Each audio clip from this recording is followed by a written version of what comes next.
Today I would like to show you how you can transfer files from Motorola Edge Plus to an Android device. First of all, open Play Store on both to get this free app called Send Anywhere from this developer. Then launch it and hit the same options in both to set them up. Begin by hitting I agree and I acknowledge. Then select Confirm, Continue and Allow.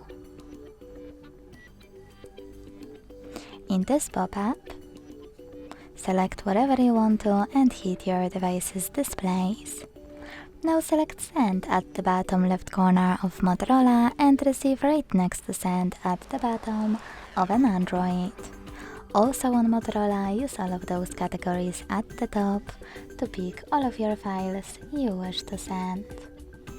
I will go with only a few just for example. Then hit Send next to Selected at the bottom.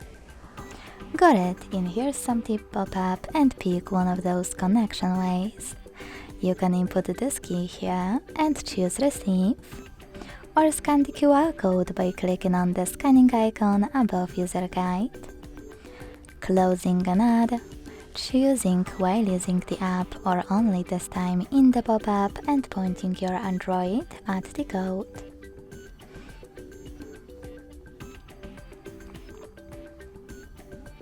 As you can see, after that, all of my files were successfully sent. Thanks so much for watching. If you enjoyed this video, leave a like, comment and subscribe. Bye!